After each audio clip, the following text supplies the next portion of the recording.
Als erstes wird das Notebook vorsichtig auf den Displaydeckel gelegt. Danach werden alle Schrauben, welche die Serviceklappe halten, entfernt.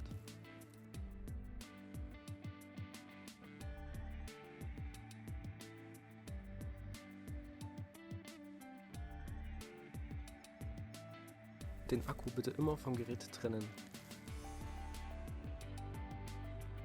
Die hier markierten Tastaturschrauben lösen.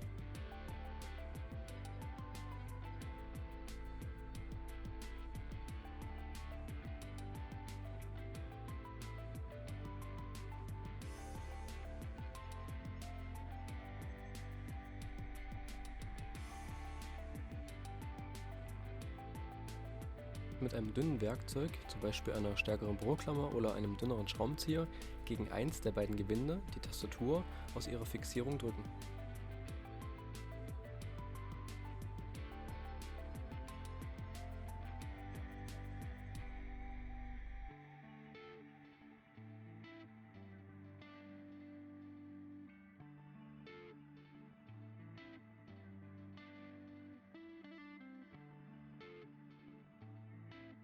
Bitte darauf achten, dass es Schrauben mit unterschiedlichen Bindelänge geben kann.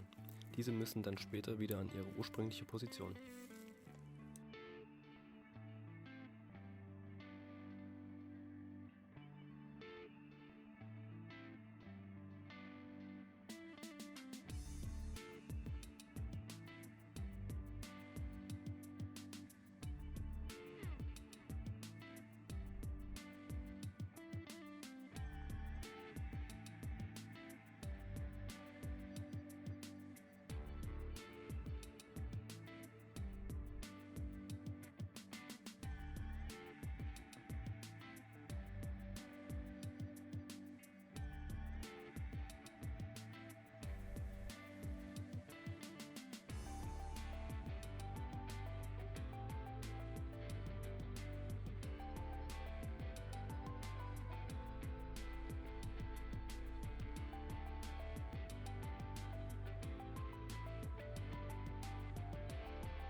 Vor dem Öffnen der Serviceklappe muss der SD-Karten-Dummy entfernt werden.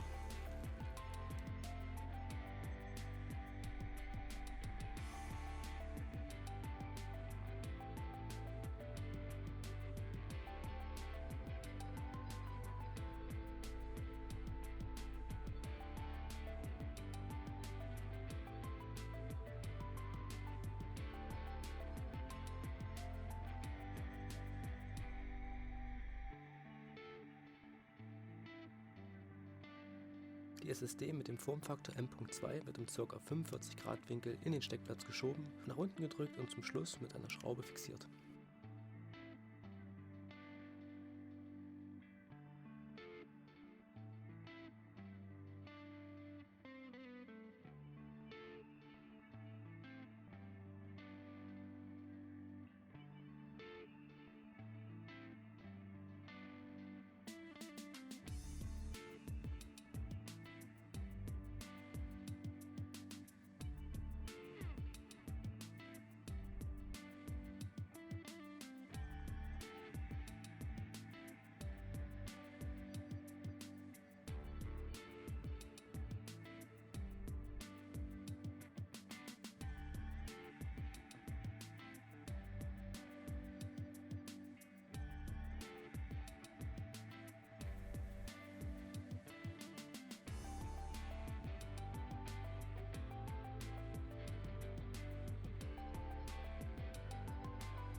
Beim Montieren der Serviceklappe ist darauf zu achten, dass die Schrauben mit unterschiedlich langen Gewinde wieder an ihrer ursprünglichen Position sind.